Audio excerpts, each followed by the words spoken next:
ako dahil mataas ang emotion.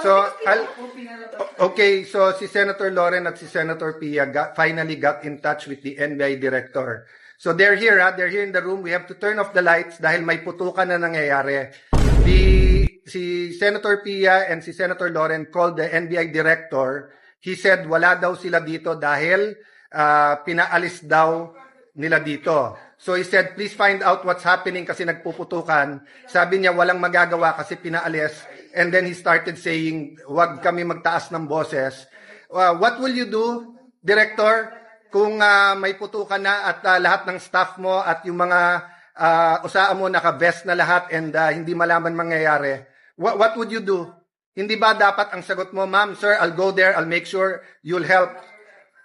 That's what I was expecting him to say. When Senator Loren was talking to him very calmly, I said, what are you gonna do about this? Pinuputukan kami dito. So sabi niya, hindi kami makalapit, pinalis niyo kami dyan. Sabi ko, well then do your job, make us safe, this is not good. Ma'am, wag mo ako sigawan. Yun lang ang masasabi mo sa akin. Pinuputukan kami, sasabihin mo sa akin, wag kitang sigawan. Sumisigaw ako dahil mataas ang emotion. So I'll give everyone context. 4 senators got tips 30 minutes ago while we were talking na umalis na dito kasi may mangyayari. So, yung isa kapwa senador, yung iba kung sino-sino nagsabi. So, the emotions are high here because bakit kami paalisin? We're waiting for the articles of impeachment and we're having a meeting. Nasabi lang dadating na. So, again, no? Kung sino nakikinig from the government, this is the Senate of the Philippines. We are allegedly under attack. The Sergeant of Arms has confirmed na may putukan na dito.